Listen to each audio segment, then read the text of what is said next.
दोस्तों, आप सभी लोग को नमस्कार। आज हम लोग भारतीय संविधान के एक महत्वपूर्ण भाग को चर्चा करेंगे, जिसे हम लोग संविधान का संशोधन का क्रम के रूप में देखते हैं।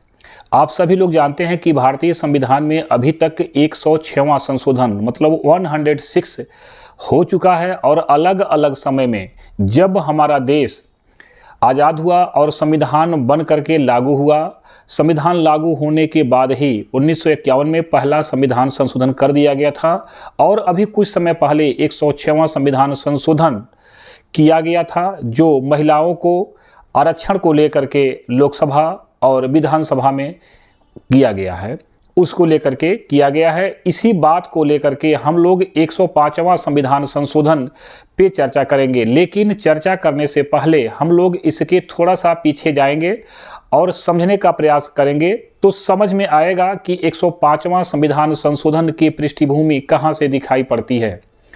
आप सभी जानते हैं कि भारत में अलग अलग संप्रदाय के लोग एक साथ निवास करते हैं, अपने अपने विचारधारा, अपनी अपनी मान्यताओं के साथ। सबसे ज़्यादा आपने देखा होगा हिंदू मुस्लिम की यहाँ पे एक बाहुल्यता है, और भी जातियाँ हैं और भी संप्रदाय हैं, लेकिन हम लोग यहाँ पर खास करके इनके बारे में बात करेंगे कि जातीय समीकरण क्या है और जातियों का किस तरह से पहले क्या स्वरूप था और आज है। आप जानते हैं कि पहले जाति को लेकर के बहुत पहले अगर जाएंगे आप प्राचीन काल में, तो दिखाई पड़ेगा कि अलग अलग तरह के सिस्टम में वहाँ पे वर्ण व्यवस्था लागू थी।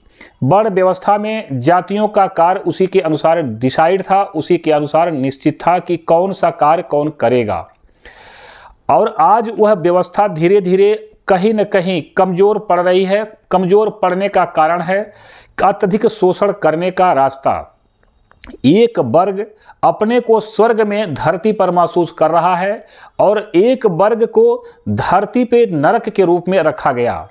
अगर यह दोनों के बीच में इतना अंतर न रहा होता तो यह वर्ण व्यवस्था, मैं निश्चित रूप से कह सकता हूं, कहीं न कहीं आज भी लागू रहती।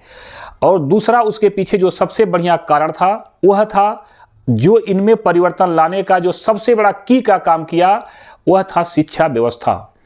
उस समय भी अगर आप देखेंगे तो जो सबसे नीचे का वर्ग था और नीचे से जस्ट एक ऊपर था, इन दोनों वर्गों के लिए, खास करके सबसे नीचे वाले को देखा जाए, उनके लिए कोई शिक्षा की व्यवस्था नहीं थी। और आप जानते हैं कि भीमराव अंबेडकर साहब ने जो कहा है, शिक्षा वह शेरनी का दूध है, जो पिएगा वो दहाड़ेगा। तो जब पीते ही नहीं थे तो दहाड़ेंगे कैसे? अब ध्यान दीजिए, जब पिए नहीं तो दहाड़ेंगे कैसे? जब पीने लगे तो दहाड़ने लगे। आज वही कार्य हो रहा है जो अंबेडकर साहब की मनसा थी, बाबा साहब अंबेडकर की जो मनसा थी, उनका विचार अगर आप अपने जीवन में उतार लेते हैं तो बहुत सारी समस्याएं स्वतः कम हो जाएंगी, और मैं ये भी कह सकता हूं कुछ समाप्त भी समस्याएं आपकी हो जाएंगी। यहाँ पे जातीय समीकरण की जो बातें मैं करना शुरू किया, यह संविधान संशोधन लाया गया, जो संविधान संशोधन विधेयक लाया गया 2021 में, वो 127वां संविधान संशोधन लाया गया और सरकार ने उसे पूरा किया। पूरा करके आपके सामने यह आया। यह 3 अगस्त 2021 को लोकसभा ने पारित कर दिया, 11 अगस्त 2021 को राज्यसभा ने पारित कर दिया ध्वनिमति से, और 18 अगस्त 2021 को राष्ट्रपति की अनुमति मिल गई। तभी से यह जो विधेयक था यह एक्ट बन गया, एक कानून बन गया, और यहाँ पे संविधान संशोधन के क्रम में 105वां स्थान मिला।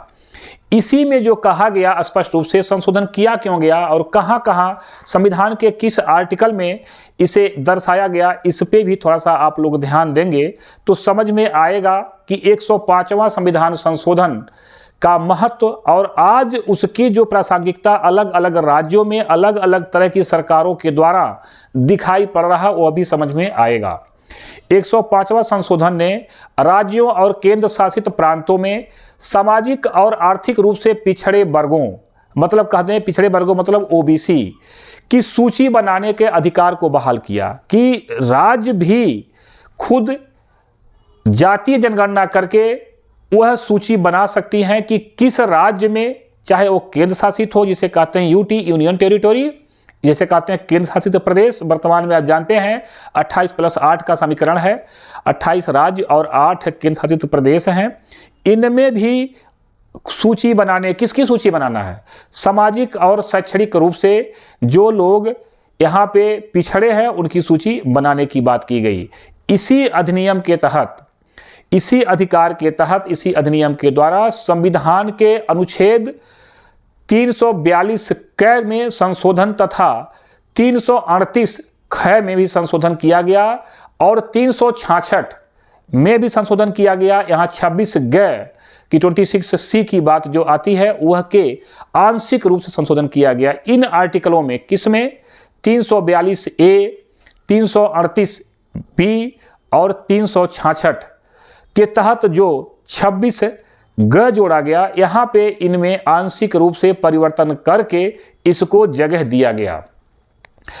और इसी के आधार पे अगर आप देखेंगे तो जो इसका जो आधार था वहाँ पे 102वां संविधान संशोधन 2018 में जो लाया गया था के द्वारा राष्ट्रीय पिछड़ा वर्ग आयोग, जिसे बोलते हैं NCBC, को संवैधानिक दर्जा प्रदान किया गया था। क्यों प्रदान किया गया था? यहाँ पे आर्टिकल 340 के तहत राष्ट्रपति को पिछड़ा वर्ग आयोग नियुक्त करने का जो अधिकार देता है, जो पावर देता है, उसी के आधार पे यहाँ पे 102वां संविधान संशोधन लाया गया और इसी के आधार पे 105वां का भी कुछ न कुछ संबंध दिखाई पड़ता है और यहाँ पे यह चीज़ें लाई गई। अब मैं आपको इसके मूल बिंदु पे ले चलता हूँ कि इसका जो मेरिट और डिमेरिट दिख रही है लोगों के बीच में, वह बताना चाहता हूँ। अभी कुछ समय पहले आप लोगों ने देखा, आपका एक ऐसा राज्य जो अपने आप में भी एक पहचान रखता है भारत का, बिहार राज्य। बिहार राज्य के मुख्यमंत्री श्री नीतीश कुमार जी ने जो जाति जनगणना करा करके पूरे देश को ये बता दिया कि इसका प्रभाव क्या पड़ेगा। जाति जनगणना को पहला स्वरूप देने वाला बिहार की सरकार है।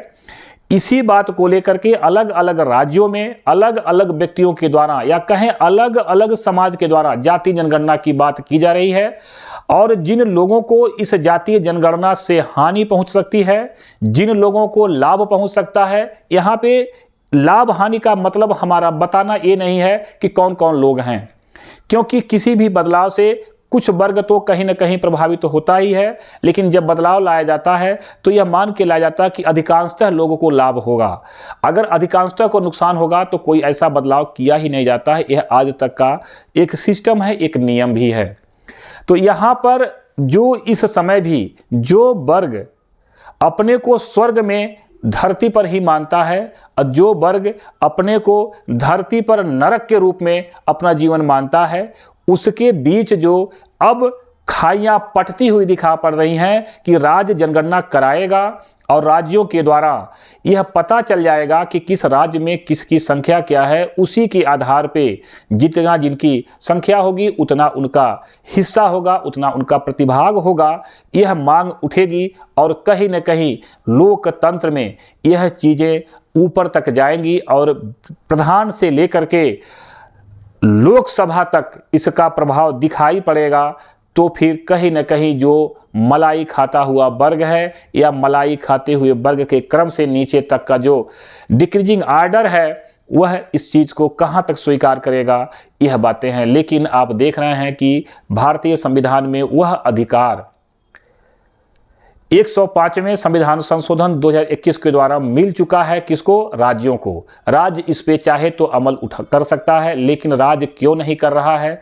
आप लोग अब मेरी बातों से समझ चुके होंगे कि हर राज्य में किसकी मोनोपोली चलती है, किन लोगों की मुट्ठी भर लोग किस तरह से शासन चलाते हैं और किस तरह के लोगों को वह गुमराह करके इससे प्रभावित लोगों को डाइवर्जन आज भी दे रहे हैं। लेकिन वह समय दूर नहीं जब सरकार को इस कार्य को करना ही होगा। आप देखे होंगे कि हिंदू, मुस्लिम, सिख, ईसाई सबकी जो स्थितियां हैं वह अलग अलग हैं, लेकिन यहाँ जातीय की बात आई, यहाँ धर्म की बातें तो सेकेंडरी कर दें। यहाँ पर अलग अलग राज्य कुछ न कुछ कारनामा जरूर करेंगे, क्योंकि वर्तमान में केंद्र सरकार इसके दबाव में है। क्यों दबाव में है? यह संशोधन किसने किया? केंद्र सरकार ने किया। कौन सी सरकार? वर्तमान सरकार ने ही किया। वर्तमान सरकार क्यों किया? क्योंकि वर्तमान सरकार को लगता था कि सामाजिक और शैक्षणिक रूप से जो लोग पिछड़े हैं वो कौन से लोग हैं उनके बारे में जाना जाए। तो जाना जाए तो जानना जाएगा तो कह दिया गया, लेकिन जानने में क्या आपत्ति है? सरकार तो चाह रही है लेकिन सरकार के लोग नहीं चाह रहे हैं। सरकार के लोग क्यों नहीं चाह रहे हैं? जो बैठे बैठाए जो मलाई खाने का अवसर मिला है वह मलाई कहीं न कहीं बंटता हुआ दिखाई पड़ेगा। यही कष्ट है। अगर मलाई बटे ना तो कुछ भी किया जाए उन्हें कोई प्रभाव पड़ने वाला नहीं है। अब उन्हें भी कर्म करने की बात आ रही है। आपने देखा होगा बीच में कुछ लोगों का विचार है कि अब वो मलाई वर्ग भी छोटे छोटे कार्य में अपनी सहभागिता दे रहा है, लेकिन वास्तविकता पता करिए कि किस स्तर तक और कहाँ तक दे रहे हैं। केवल पद का नाम है, कार्य का नाम नहीं है। सफाई कर्मी में भर्ती हैं, लेकिन सफाई कर्मी के रूप में केवल नाम है, काम नहीं है। काम कौन कर रहा है? वही वर्ग जो आज भी शोषित है और तब भी शोषित था। अब कहेंगे आज कहाँ शोषित है? हाँ, रियलिटी कुछ और है, दिखाई कुछ और पड़ता। परसेंटेज घटा है लेकिन खत्म नहीं हुआ है। क्यों? वह भी तो मानव के रूप में ही धरती पे आया है और कितने लंबे समय से, कितने बहुत पहले से, यहाँ तक कि आप देखेंगे प्राचीन इतिहास से लेकर के आज तक आधुनिक भारतीय इतिहास में भी उनके शोषण की कहानी पाई जाती है। तो मित्रों, आप लोगों को मैंने भारतीय संविधान का 105वां संविधान संशोधन समझाने का प्रयास किया और आप लोग चाहे मलाई खा रहे हैं चाहे नहीं खा रहे हैं, न्याय के पक्ष में जाइए। जो समाज का न्याय पक्ष है उसके पक्ष में जाइए। अगर लगता है कि वास्तव में जनगणना होनी चाहिए, उनकी सहभागिता होनी चाहिए, तो आप उस पर आवाज़ उठाइए। अगर आपको लगता है कि नहीं होना चाहिए तो बताइए क्यों नहीं होना चाहिए, उसका कारण क्या है ये भी बताइए। तभी अगला संतुष्ट होगा कि हाँ, हम शोषित हैं तो शोषित क्यों रहेंगे, उसका कारण ये है। क्योंकि जब तक आप उसके समस्या और समाधान दोनों नहीं बताएंगे तब तक यह कहीं न कहीं बवंडर उठता ही रहेगा। और यह मैं आश्वस्त करना चाहता हूं कि एक दिन ऐसा बवंडर उठेगा कि जिसे रोक पाना मुश्किल होगा। तब लगेगा कि हाँ या ना में जवाब देना कितना महंगा पड़ा। तो दोस्तों, आपने समझने का प्रयास किया। भारतीय संविधान के क्रम में 105वां संविधान संशोधन यहाँ तक आया और क्या कह करके आपके सामने गया है और क्या परिणाम लाएगा। निश्चित है ये आग में घी डालने का काम करेगा। और अगर आप लोगों ने अपनी विचारधारा में पानी नहीं डाला तो निश्चित आग फैलेगी और वह आग बुझा पाना मुश्किल होगा। दोस्तों, मैं आप लोगों से एक और आग्रह करना चाहता हूं कि जो लोग वीडियो को सब्सक्राइब नहीं किए हैं सब्सक्राइब कर लें, लाइक कर लें और अपने फ्रेंड सर्किल में भी शेयर करके उन्हें भी बता दें, ताकि उनको भी पता चल सके कि भारतीय संविधान और राज्य व्यवस्था, कहे लॉ का पार्ट भी इसमें है, क्योंकि विधिक आज़ादी लॉ की भी तैयारी करवाती है। यह आपके हर क्षेत्र में काम आएगा, चाहे आप जीएस के रूप में लें, चाहे कॉन्स्टिट्यूशन के या कॉन्स्टिट्यूशन लॉ के रूप में लें। विधिक के स्टूडेंट भी ले सकते हैं, सिविल सर्वेंट भी ले सकते हैं। जो विधि के व्यवसाय कर रहे हैं उनके लिए भी जानकारी बहुत कारगर होगी, क्योंकि उनके सामने इस तरह के प्रश्न उनके लोग भी करते रहते हैं और कहीं न कहीं उन्हें इस तरह की जानकारी न होने से वह थोड़ा सा अपने को असहज महसूस करते हैं। तो उन्हें भी बताइए और उनसे भी कहिए सब्सक्राइब कर लें, बेल आइकन दबा लें, ताकि उन्हें समय से वीडियो की सूचना मिलती रहे। मैं आज इस वीडियो को यहीं विराम देता हूं। पुनः मिलेंगे अगले वीडियो में। बहुत बहुत धन्यवाद।